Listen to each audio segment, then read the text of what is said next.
Baiklah. Assalamualaikum warahmatullahi wabarakatuh.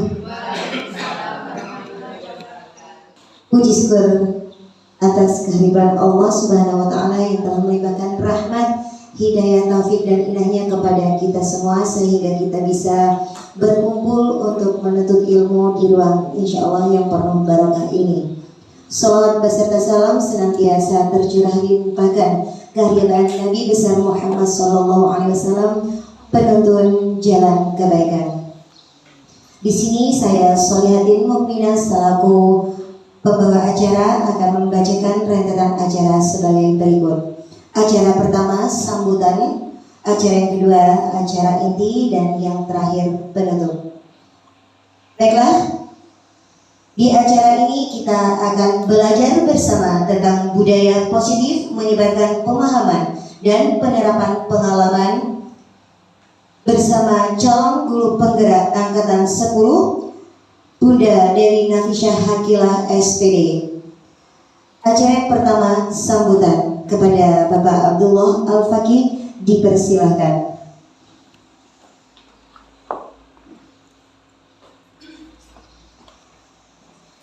Bismillahirrahmanirrahim. Assalamualaikum warahmatullahi wabarakatuh. Alhamdulillah wassalatu wassalamu ala rasulillah wa ala alihi wa sahbihi wa mawala. Rabbi shrah li sadri wa yassir li amri wa hlul 'uqdatam min lisani yafqahu qawli. Amma ba'du. Pertama-tama marilah kita memanjatkan puji syukur kehadirat Allah Subhanahu wa taala karena pada kesempatan siang hari ini saya beserta Bapak Ibu guru dari Taman Kanak-kanak Rumah Quran Al-Kausar dan TK Aba Bagusari bisa berkumpul dalam keadaan sehat walafiat. Amin amin ya rabbal alamin. Yang kedua kalinya sholawat serta salam tetap kita haturkan kehadiran junjungan Nabi besar Muhammad sallallahu alaihi wasallam. Mudah-mudahan kita semua yang berkumpul di sini beserta juga keluarga dan anak-anak didik kita senantiasa mendapat syafaat dari Rasulullah di dunia, lebih-lebih di akhirat nanti. Amin amin Allahumma amin.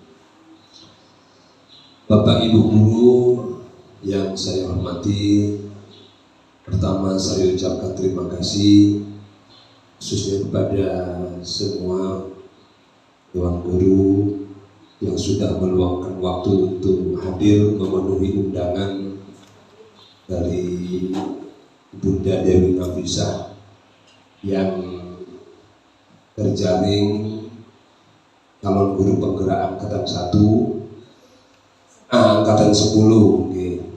Karena pada kesempatan kali ini tahapan demi tahapan sudah dilalui, harapannya mudah-mudahan diparingi lancar dan barokah. Amin. Ini tahapan yang pertemuan ketiga di lembaga, kemarin sama Ibu Fasil dan sekarang tentang budaya positif, yaitu menyebarkan pemahaman dan penerapan pengalaman selama Bunda Dewi ini belajar, bergabung dan terjalin di calon guru penggerak angkatan 1 angkatan 10 angkatan 10. Jadi harapannya nanti tahun depan ada penjaringan lagi, Bulia juga ikut. Oke. Terus tidak menutup kemungkinan dari Aba juga, yang belum. Oke. Karena bagaimanapun guru penggerak ini meningkatkan sumber daya manusia. Implementasinya nanti untuk anak-anak dan lembaga. Begitu. Apa yang didapatkan di guru penggerak bisa ditularkan kepada teman-teman dan dipraktekkan untuk lembaga dan anak-anak. Begitu intinya, seperti itu. Jadi mungkin ini sambutan dari saya. Sekali lagi terima kasih sudah hadir di siang hari ini.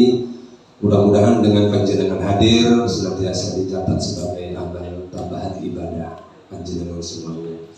Sekian, hadanallahu wa iyyakum ajma'in wal afwa minkum. Assalamualaikum warahmatullahi wabarakatuh. Waalaikumsalam warahmatullahi wabarakatuh. Terima kasih disampaikan.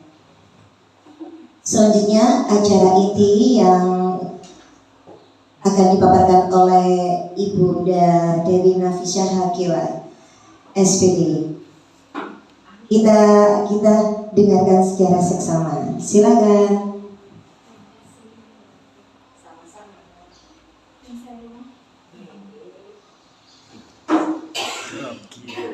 Bismillahirrahmanirrahim. Assalamualaikum warahmatullahi wabarakatuh. Waalaikumsalam warahmatullahi wabarakatuh. Salam bahagia, salam sejahtera untuk kita semua. Yang terhormat kepada Kepala TK Rumah Qurani Al-Kautsar, Bapak Abdullah Fakih. Yang kami hormati kepada Ibu Soliati Mu'minah selaku Kepala KB Rumah Qurani Al-Kautsar. Yang kami hormati Ibu Kepala Kepala TK Aba, ya, dan juga yang kami hormati seluruh jajaran Dewan Guru, kelompok bermain dan taman kanak-kanak Rumah Qurani Al-Kautsar, serta tamu undangan dari TK Aba. Alhamdulillah wa syukurillah, kita panjatkan puja dan puji syukur kehadirat Allah Subhanahu wa taala yang selalu senantiasa melimpahkan rahmat, taufik serta hidayahnya, sehingga pada kesempatan kali ini kita masih dapat diberikan nikmat sehat dan dapat dipertemukan di lembaga TK Rumah Qurani Al-Kautsar. Tak lupa selawat serta salam semoga tercurahkan kepada junjungan kita Nabi besar Nabi Muhammad SAW, karena berkat beliaulah kita semua dapat menikmati kehidupan yang penuh dengan kebahagiaan ini. Amin amin ya rabbal alamin.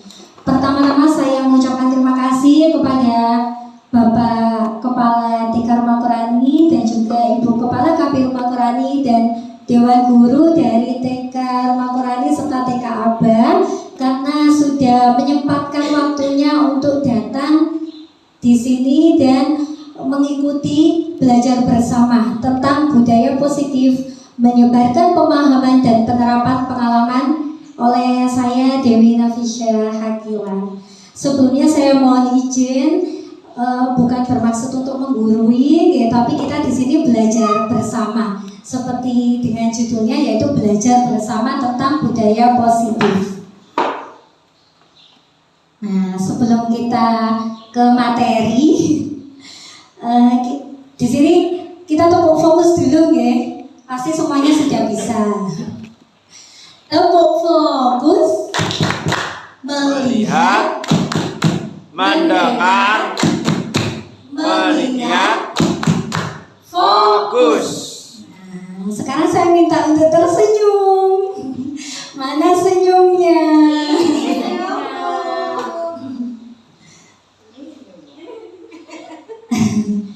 Di sini Bapak dan Ibu sudah tahu ada foto dari siapa? Ki Hajar Dewantara. Iya. Di sini tujuan pendidikannya, Ki Hajar Dewantara menjelaskan bahwa tujuan pendidikan yaitu menuntun segala kodrat yang ada pada anak-anak agar mereka dapat mencapai keselamatan dan kebahagiaan yang setinggi-tingginya, baik sebagai manusia maupun sebagai anggota masyarakat. Oleh sebab itu, pendidik itu hanya dapat menuntun tumbuh atau hidupnya kekuatan kodrat yang ada pada anak-anak agar dapat memperbaiki lakunya, bukan dasarnya, hidup dan tumbuhnya kekuatan kodrat anak. Sekolah sebagai lingkungan positif. Nah, di sini kita sebagai pendidik itu oleh Bapak Ki Hajar Dewantara kita diibaratkan sebagai seorang petani. Kenapa kok diibaratkan sebagai seorang petani? Karena seorang petani itu menanam padi. Ketika menanam padi, petani hanya dapat menuntun tumbuhnya padi. Petani dapat memperbaiki kondisi tanah, memelihara tanaman padi, memberi pupuk dan air, membasmi ulat-ulat atau jamur yang mengganggu hidup tanaman padi dan lain sebagainya. Sedangkan sekolah diibaratkan sebagai tanah atau sawah, tempat bercocok tanam, sehingga guru mengusahakan sekolah menjadi lingkungan yang menyenangkan bagi anak, bagi murid-murid kita, menjaga dan melindungi murid dari hal-hal yang tidak baik. Kemudian budaya positif. Budaya positif adalah nilai-nilai atau kebiasaan-kebiasaan yang sekolah yakini. Pasti setiap sekolah itu mempunyai budaya positifnya masing-masing. Budaya positif ini berpihak kepada murid agar mereka dapat berkembang menjadi pribadi yang kritis, penuh hormat, dan bertanggung jawab sesuai dengan profil belajar Pancasila. Nah, di sini saya mau bertanya, bagaimana suasana sekolah kita? Bagaimana? Aman, nyaman, Iya.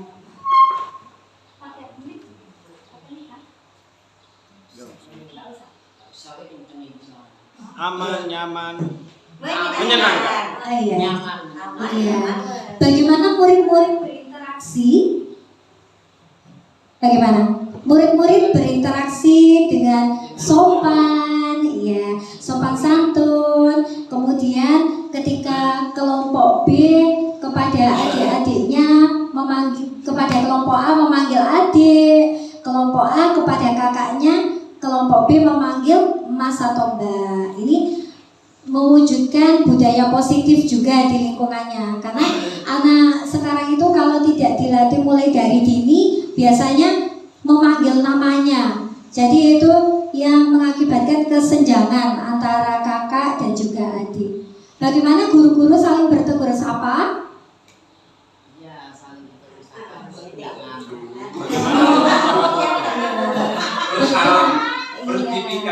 Ya, pastinya setiap pagi ketika datang sudah saling menyapa. Bagaimana guru menyapa murid? Dengan ramah, dengan senyum. Ya, dengan ramah dan senyum. Bagaimana guru menyelesaikan suatu permasalahan atau konflik antar murid? Bermusyawarah. Ya, bagaimana dengan guru murid. Memanggil, Iya. menasehati. Ya, muridnya dipanggil dulu untuk ke kantor, kemudian berbicara face to face, tidak di depan teman-teman lainnya. Karena kalau di depan teman-teman lainnya akan menyebabkan perasaan rendah diri. tersinggung. Bisa juga dihadapan untuk di dalam mereka sebagai anuan. Bisa juga di hadapan teman-temannya sebagai contoh untuk yang lain. Mau saya dengar pasti. Dengan mudah, cuman biar lebih jelas. Jelas.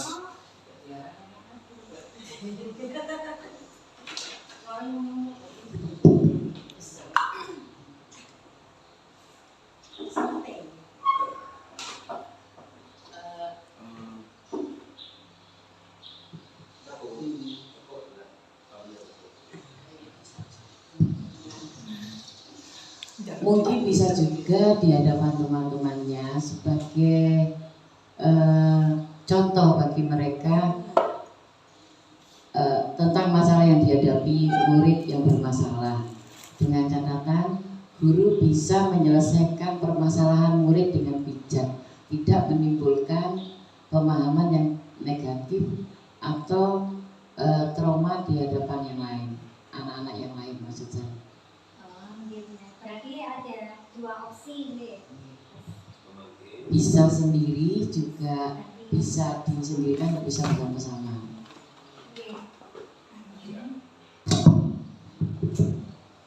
Ya. Selanjutnya.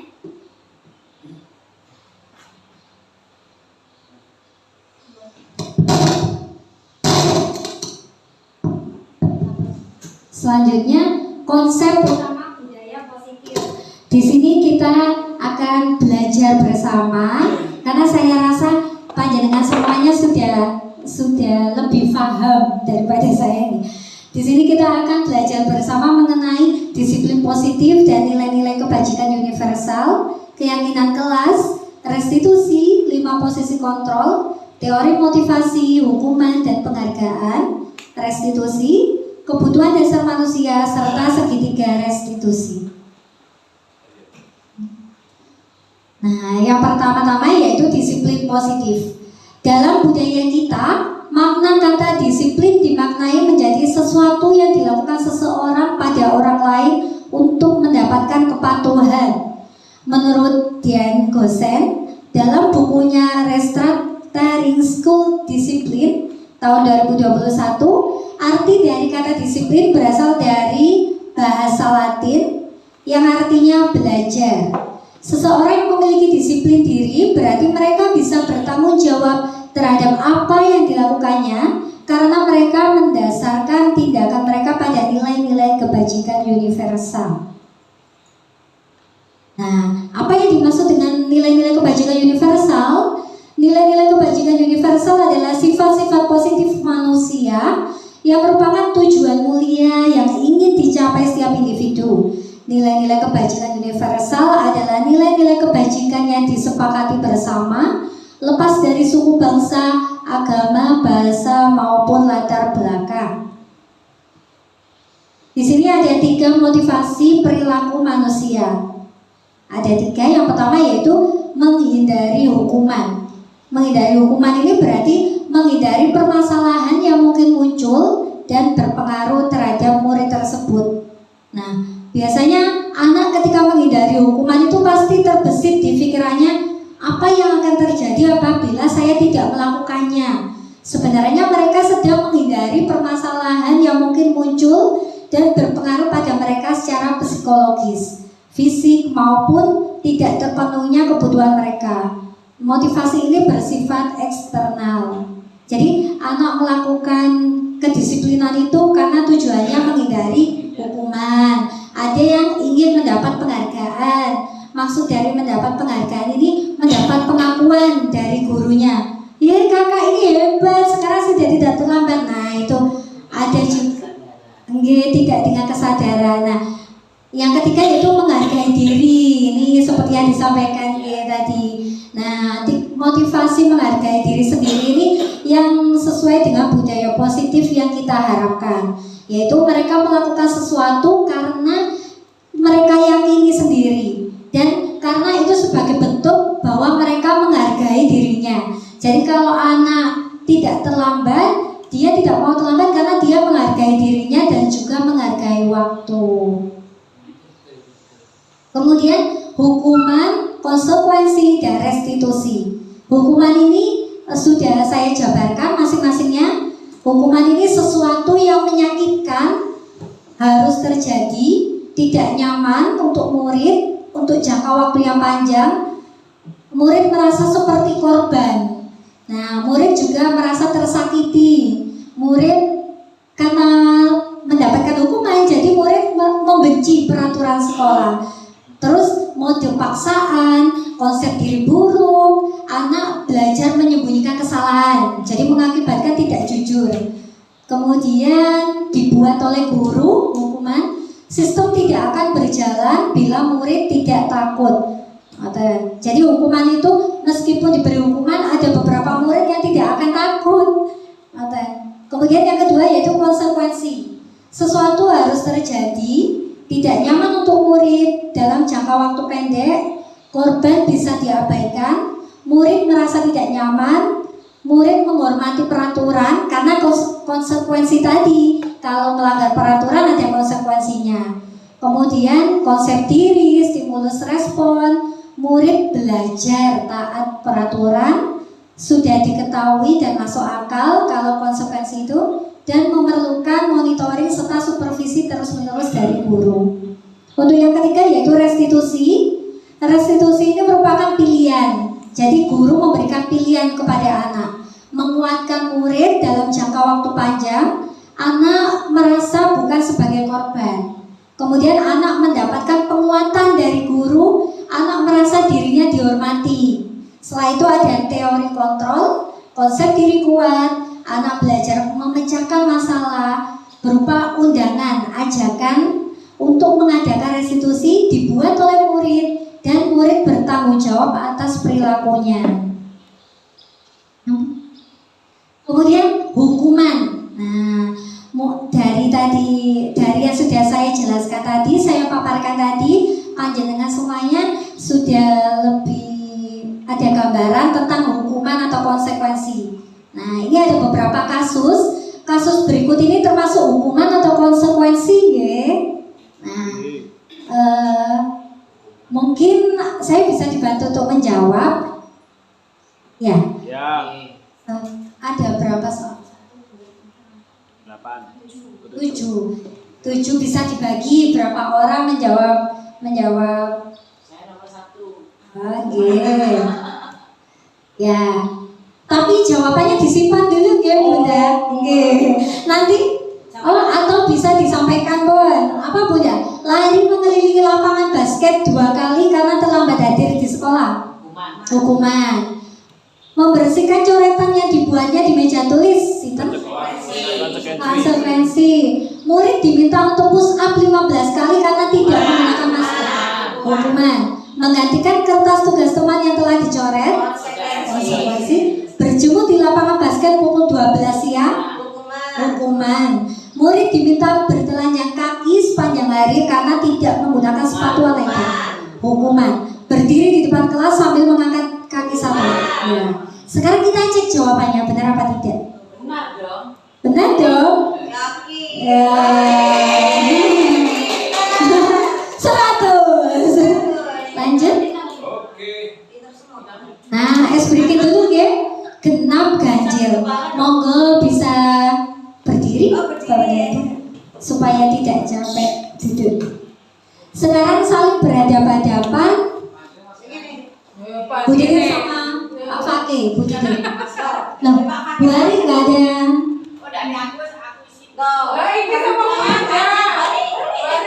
Iya. Ambil masker. Iya.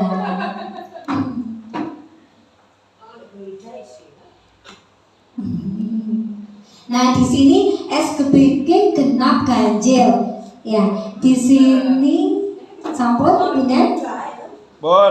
Ampun. Genap dan ganjil. Bapak dan Ibu saling berhadapan-hadapan, saling memandang. Kemudian tangannya bisa seperti mau bersalaman tapi tidak menyentuh. Nah, tangan satu. Setelah itu bisa disepakati siapa yang ganjil, siapa yang genap. Ya sudah. Kemudian ketika saya mengucapkan angka, misalkan itu angka ganjil, maka yang ganjil bisa mengambil tangannya yang genap. Begitu pula sebaliknya, ya. Jadi melatih konsentrasi. Boleh, iya menghindar, tapi tidak boleh sampai bergerak berpindah posisi, ya. Sudah siap? Ya. 58. Kenapa?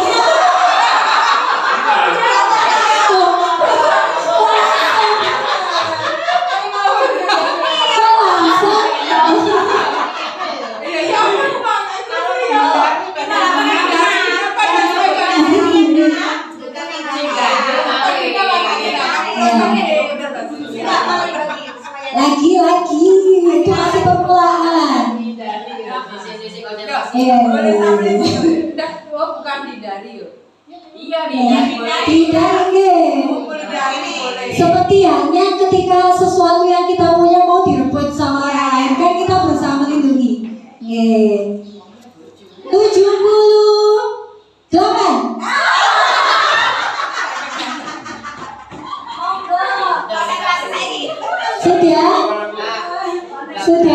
Sudah mengakui kalau salah. Kalau kalah, yang kalah. Iya, yang menang bisa maju, yang menang. Sama. Kurang satu kali, ya. Lagi 5 ditambah 9. Untuk keyakinan kelas ini adalah nilai-nilai kebajikan atau prinsip-prinsip universal yang disepakati bersama secara universal, lepas dari perbedaan agama, suku, negara, dan bahasa. Menurut Gosen, suatu keyakinan akan lebih memotivasi seseorang dari dalam. Jadi keyakinan itu harus didasarkan dari dalam dirinya. Seseorang akan lebih bersemangat untuk menjalankan keyakinannya daripada hanya sekedar mengikuti peraturan. Nah, di sini perbedaan keyakinan kelas dan peraturan kelas. Misal peraturan kelas, selalu kembalikan buku ke tempatnya, dilarang mengganggu orang lain, hadir di sekolah 15 menit sebelum pembelajaran dimulai, dilarang melakukan kekerasan, dilarang menggunakan narkoba, bergantian atau menunggu giliran, gunakan masker, jangan berlari di kelas atau di koridor. Ini peraturan sekolah. Kalau keyakinan kelas itu atau nilai kebajikan yang dituju itu menggunakan kalimat yang positif, tidak ada kalimat negatif seperti dilarang, itu tidak ada. Misalkan selalu kembalikan buku ke tempatnya, itu bisa dirubah dengan tanggung jawab. Dilarang mengganggu orang lain bisa dirubah dengan menghormati orang lain dan diri sendiri. Sampun? Kemudian merumuskan keyakinan. Nah, di sini merumuskan keyakinan kelas bersifat lebih abstrak daripada peraturan yang lebih rinci dan konkret. Jadi kalau keyakinan itu sifatnya abstrak, kalau peraturan itu lebih rinci. Keyakinan kelas berupa pernyataan-pernyataan universal seperti bertanggung jawab, seperti kebersihan. Jadi sifatnya universal, menyeluruh. Pernyataan keyakinan kelas senantiasa dibuat dalam bentuk positif. Keyakinan kelas hendaknya tidak terlalu banyak sehingga mudah diingat dan dipahami oleh semua warga yang ada di kelas. Keyakinan kelas sebaiknya sesuatu yang dapat diterapkan di lingkungan tersebut. Semua warga kelas hendaknya ikut berkontribusi dalam pembuatan keyakinan kelas lewat kegiatan curah pendapat, bersedia meninjau kembali keyakinan kelas dari waktu ke waktu.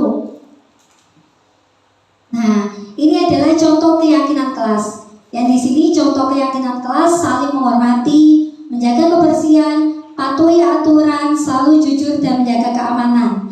Sedangkan yang di sebelah sana yaitu keyakinan kelas yang telah saya buat bersama dengan murid-murid saya di kelas saya.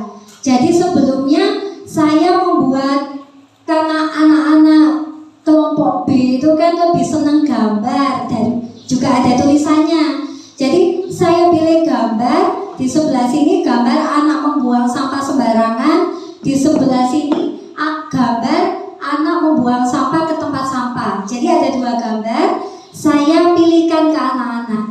Ayo sekarang kita membuat keyakinan kelas. Keyakinan kelas itu tujuannya saya jelaskan kepada anak-anak. Kemudian anak-anak saya pilihkan gambar. Anak-anak lebih suka kelasnya bersiapa, bagaimana. Lalu Bunda Dewi ini punya dua gambar.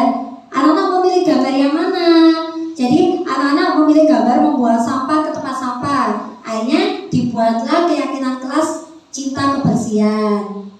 Itu contohnya. Kemudian setelah itu dari hasil keyakinan kelas yang sudah dibuat, kemudian besoknya saya buatkan poster. Lalu anak-anak saya sampaikan kepada anak-anak ini keyakinan kelas yang sudah kita buat kemarin. Setelah itu apakah anak-anak sudah setuju? Anak-anak menjawab setuju Bunda.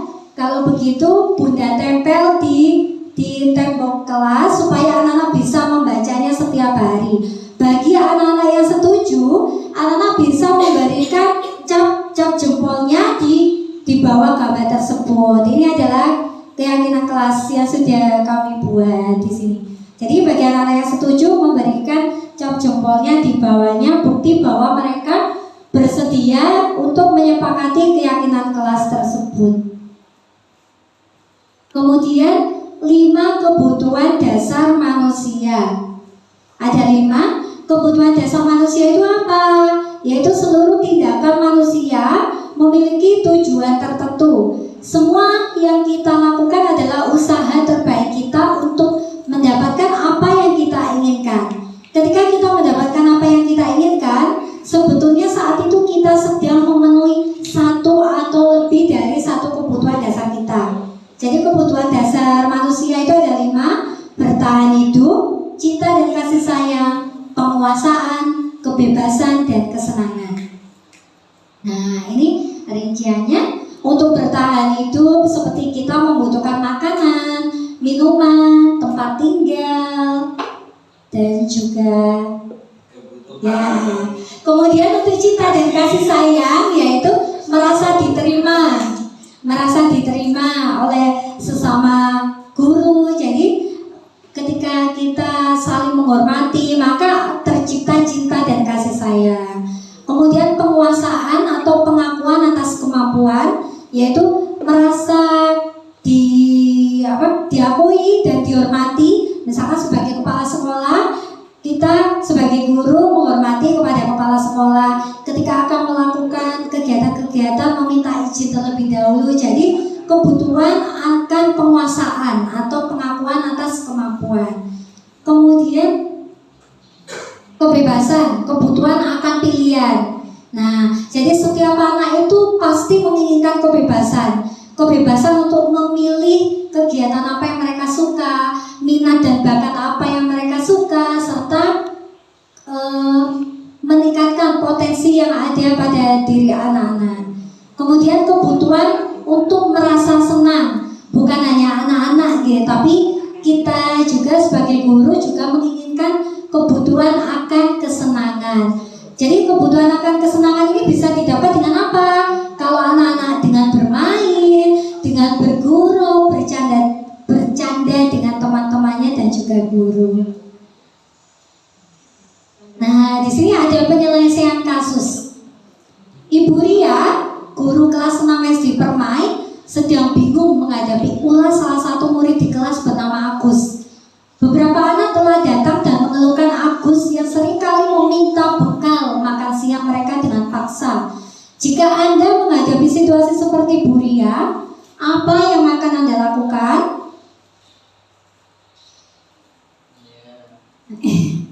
Jika Agus sering meminta bekal makan siang sebagai guru, apa yang akan dilakukan?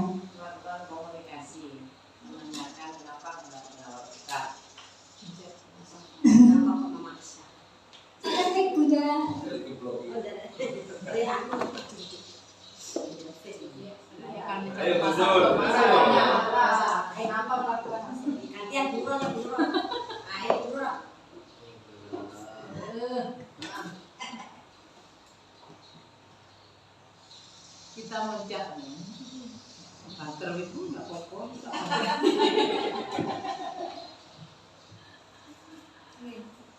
Kita mencari tahu permasalahannya kenapa dia tidak bawa bekal dulu. Kalau memang dia tidak bawa bekal, berarti kita mengingatkan dulu, atau kita tanyakan kepada budanya. Oh, takut kelas 6. Kelas 6. Ayo bikin iya, bisa jadi kan, bisa jadi. Mungkin ya, tidak bawa bekal karena menanyakan kenapa tidak bawa bekal, terus lihat alasannya, mamanya atau anaknya, ya dan bawa bekal. Iya, jadi menanyakan dan juga menghubungi orang tuanya. Iya. Kasus selanjutnya, ya? Oh sudah. Nah, penyelesaian kasus dalam konteks penerapan disiplin positif, Ibu Ria sebaiknya mencari tahu alasan Agus melakukan tindakan tersebut agar mereka mengetahui kebutuhan mana yang sedang berusaha dipenuhi oleh Agus.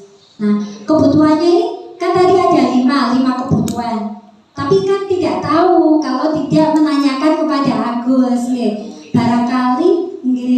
Barangkali seperti yang ke-1 itu, Agus lapar dan orang tuanya tidak membawakan bekal makan siang.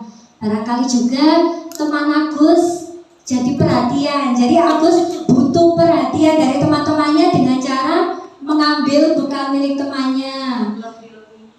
Kemudian Agus merasa hebat karena temannya jadi takut menuruti keinginannya. Agus merasa bosan dengan bekal yang dibawakan orang tuanya karena selalu bekal yang sama. Agus hanya iseng dan dia menikmati ekspresi wajah temannya yang kesal. Nah, yuk bergerak. Ayo. Bergerak lagi.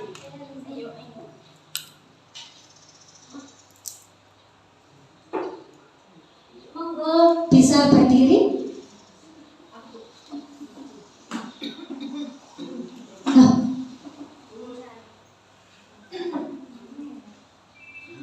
Kontrol menu kontrol P. Menu perak. Iya, menu P.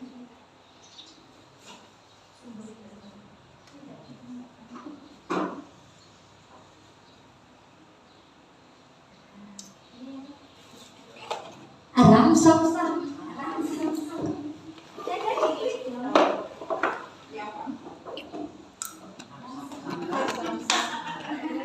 Iya, gitu.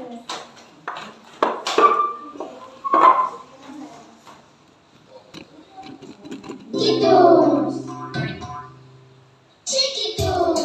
Vamos todos a bailar el arram sam sam. Arram sam sam, arram sam sam. Guli guli guli guli guli ram sam sam. Arram sam sam, arram sam sam. Guli guli guli guli guli ram sam sam. Arabi, arabi. Guli guli guli guli guli ram sam sam. Arabi, arabi. Guli guli guli guli guli ram sam sam. Ahora todos, otra vez.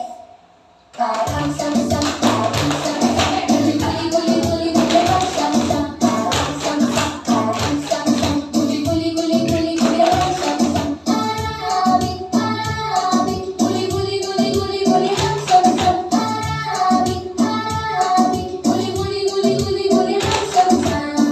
Un poco más rápido. Ram sam sam, ram sam sam. Guli guli guli guli guli ram sam sam. Ram sam sam, ram sam sam. Guli guli guli guli guli ram sam sam. Arabi, arabi. Guli guli guli guli guli ram sam sam. Arabi, arabi. Guli guli guli guli guli ram sam sam. Vamos chiquis, ahora más rápido. Ram sam sam, ram sam sam. Guli guli guli guli guli ram sam sam. Ram sam sam, ram sam sam. Guli guli guli guli guli ram sam sam. Arabi, arabi. Guli guli guli guli guli ram sam sam. Arabi, arabi. Guli guli guli guli guli ram sam sam. Vamos. Ram sam sam, ram sam sam. Guli guli guli guli guli ram sam sam. Ram sam sam, ram sam sam. Guli guli guli guli guli ram sam sam. Arabi, arabi. Guli guli guli guli guli ram sam sam. Arabi, arabi. Guli guli guli guli guli ram sam sam. Vamos chiquis, ahora más rápido. Ram sam sam, ram sam sam. Guli guli guli guli guli ram sam sam. Ram sam sam, ram sam sam. Guli guli guli guli guli ram sam sam. Arabi, arabi. Guli guli guli guli guli ram sam sam. Arabi, arabi. Guli guli guli guli guli ram sam sam. Muy bien chiquis.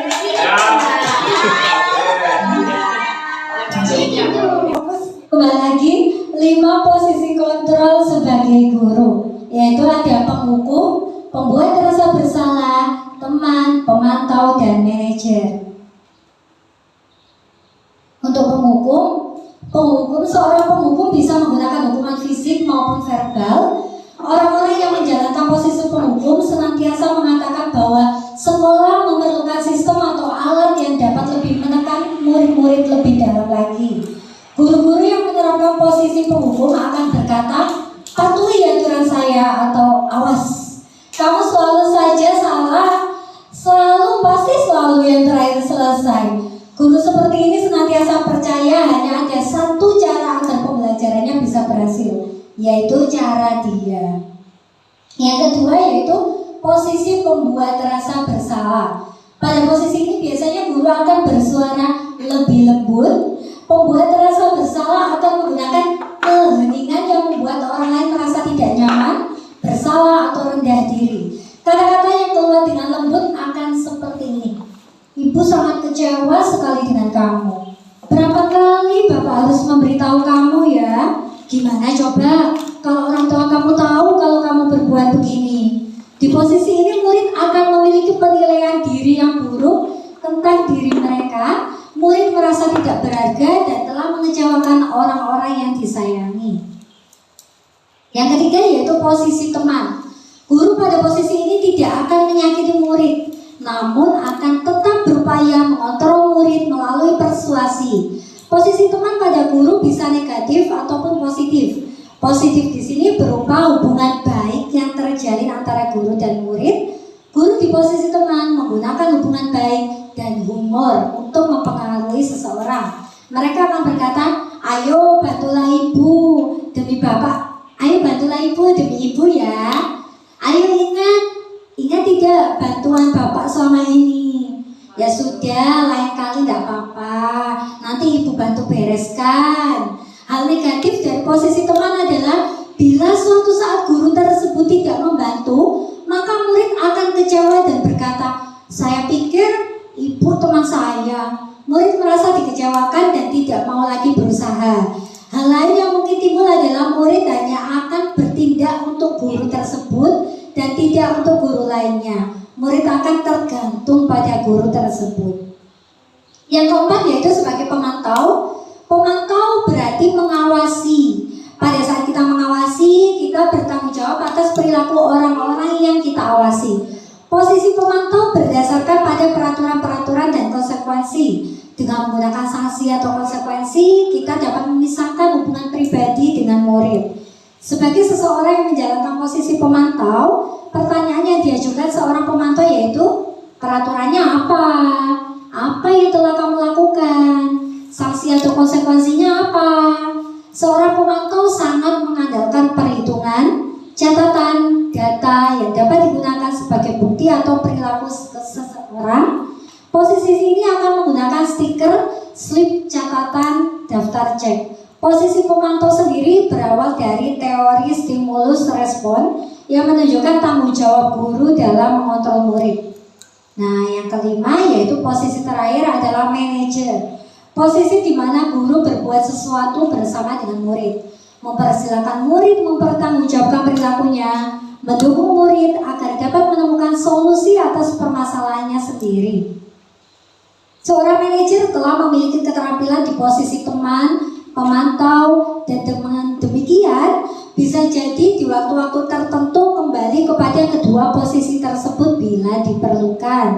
Namun bila kita menginginkan murid-murid kita menjadi manusia yang merdeka, mandiri dan bertanggung jawab, maka kita perlu mengacu kepada restitusi dalam menyelesaikan masalah. Misalnya, seorang manajer akan berkata, apa yang kita yakini? Kembali ke keyakinan kelas tadi. Apakah kamu meyakininya? Jika kamu meyakininya, apakah kamu bersedia memperbaikinya? Jika kamu memperbaiki ini, hal ini menunjukkan apa tentang dirimu?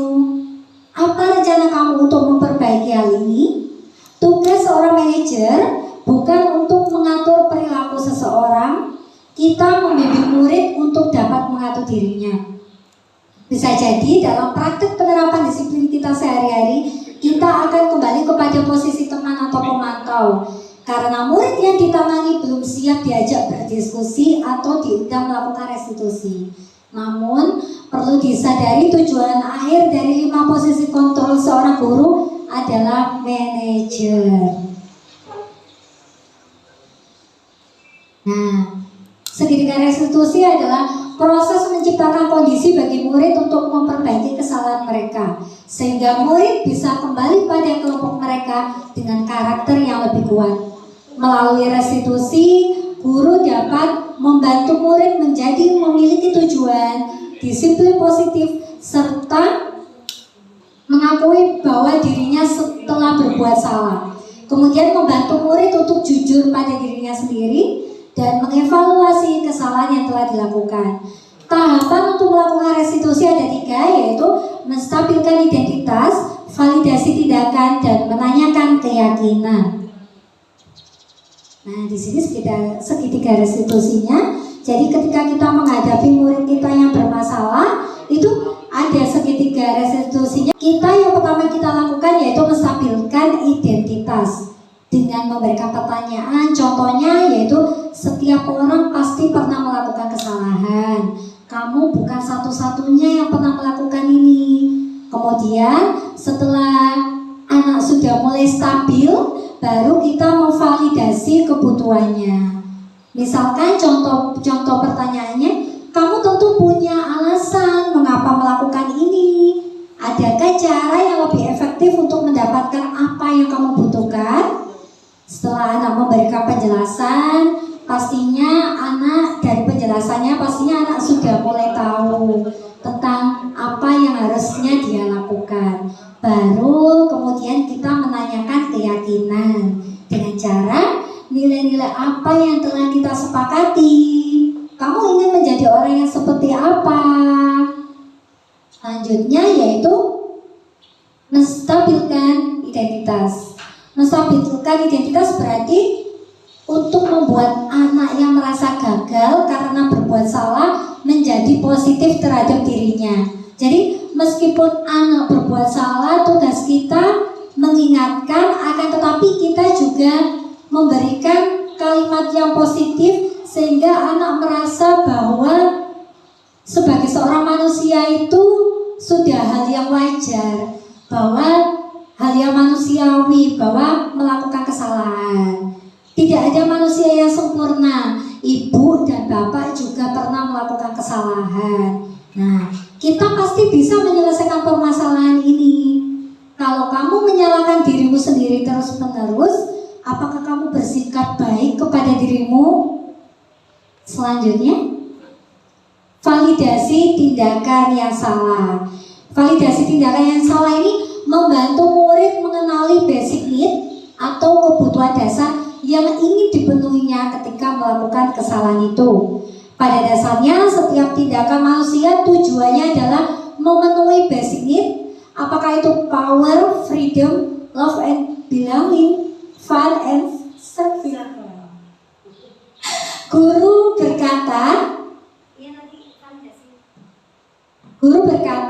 ketika memvalidasi tindakan, guru berkata kamu bisa saja melakukan hal yang lebih buruk, tapi kamu tidak melakukannya kan? Kamu pasti punya alasan mengapa melakukannya. Kamu boleh tetap berusaha menjaga sikap itu, tapi tambahkan sikap yang lain yang baru. Jadi misalkan anak berantem, kemudian kita kan memanggil ke kantor. Nah, dia mempunyai alasan bahwa dia melakukan itu karena untuk melindungi dirinya supaya tidak dicelakai oleh temannya. Jadi kamu boleh tetap berusaha menjaga sikap itu, tapi tambahkan sikap lain yang baru. Maukah kamu belajar cara lain untuk mendapatkan yang kamu butuhkan tanpa harus memukul? Apakah kamu bisa melakukan dengan lebih baik besok lagi? Nah, setelah itu ketika anak sudah memberikan jawabannya, kita menanyakan keyakinan. Di sini anak melihat kesalahannya dihubungkan dengan norma-norma sosial yang ada di lingkungannya. Yaitu dengan cara guru berkata, apa nilai yang kita percaya di kelas kita? Nilai-nilai universal apa yang telah kita sepakati? Apa yang kamu rasakan ketika kamu melakukan itu? Kamu ingin menjadi orang yang seperti apa? Nah, dokumentasi segitiga restitusi. Sebelumnya saya sudah pernah menanyakan kepada salah satu murid saya. Insya Allah semuanya juga tahu, murid saya sering terlambat. Nah, saya sudah melakukan segitiga restitusi yang kemudian dilanjutkan oleh balik ke orang tuanya.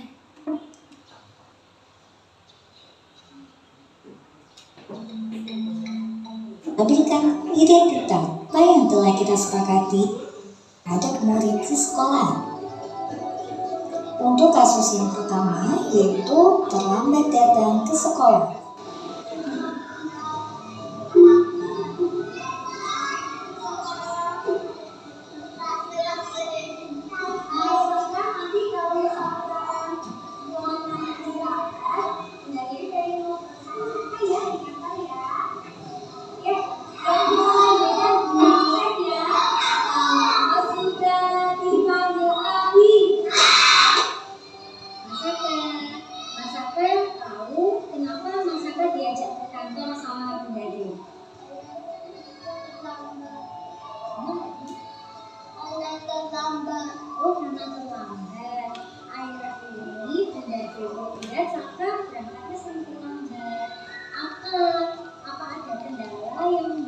Mas Saka ini datangnya terlambat.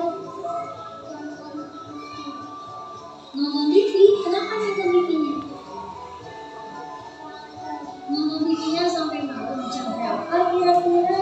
Nonton TV-nya sampai setengah 11 itu Mas Saka baru mau tidur setengah 11. Oh, kenapa tidurnya kok malam-malam? Kenapa? Karena seru lihat TV-nya.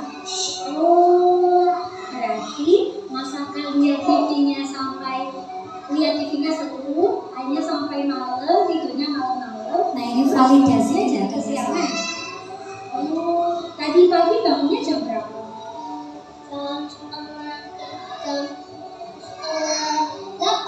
Oh, tadi pagi bangunnya jam 7:30. Padahal jam 7:30 itu sudah bel masuk kelas. Berarti Mas Saka bangunnya sudah kesiangan. Jadi datang ke sekolahnya terlambat ya. Iya. Lalu Mas Saka masih ingat ya keyakinan kelas yang sudah kita buat di kelas? Bahwa kita datangnya harus apa? Iya, tidak terlambat, harus tepat. Iya, datanya harus tepat waktu, harus disiplin juga ya. Iya.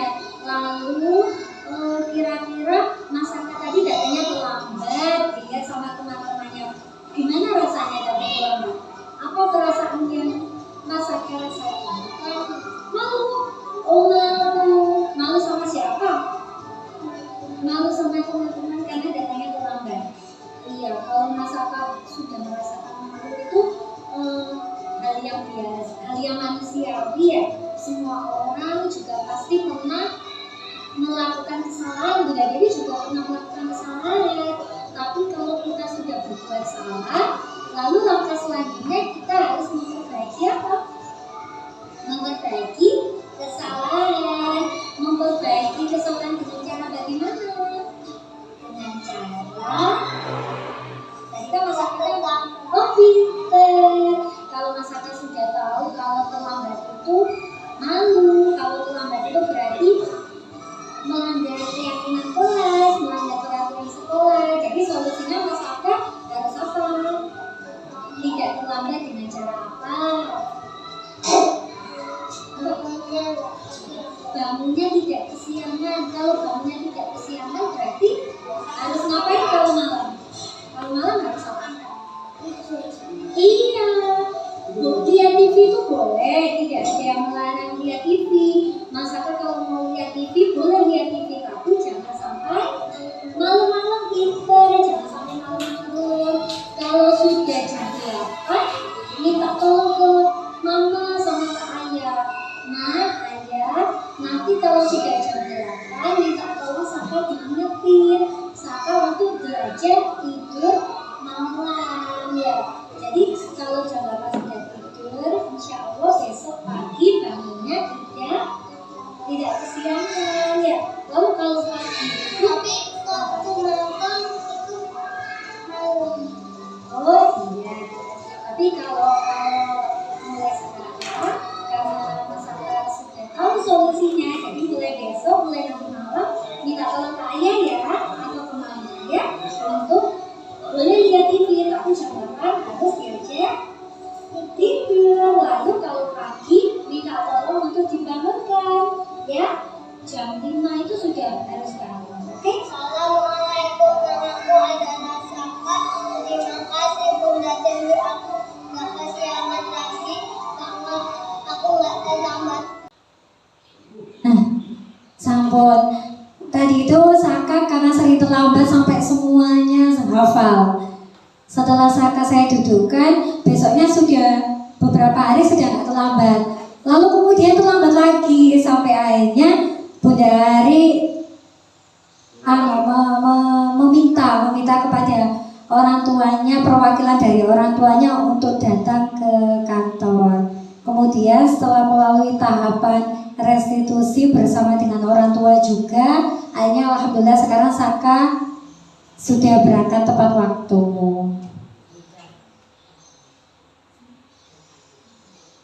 Alhamdulillah, terima kasih. Terima kasih. Saya kembalikan lagi kepada moderator.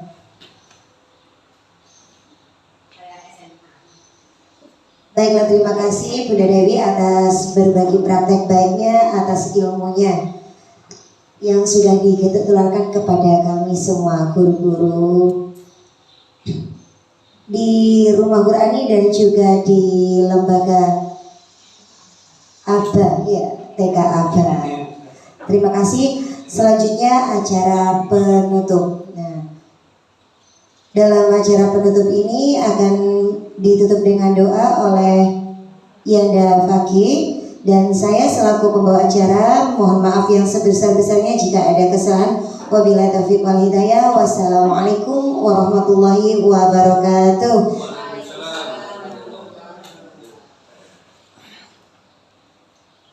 Alhamdulillah, marilah kita akhiri praktek baik ini dengan membaca doa, semoga bermanfaat untuk kita semuanya. Amin amin ya rabbal alamin. Ala hadhihi niyyah wa ala kulli niyatin shalihah. Al-Fatihah. A'udzu billahi minasyaitonir rajim. Bismillahirrahmanirrahim. Ar-Rahmanir-Rahim. Maliki yaumiddin. Siratal ladzina an'amta 'alaihim ghairil maghdubi 'alaihim waladdallin. Marilah bersama-sama kita membaca doa penutup majelis. Bismillahirrahmanirrahim. Subhanakallahumma wa bihamdika asyhadu an la ilaha illa anta astaghfiruka wa atubu ilaik. Terima kasih. Wassalamualaikum warahmatullahi wabarakatuh.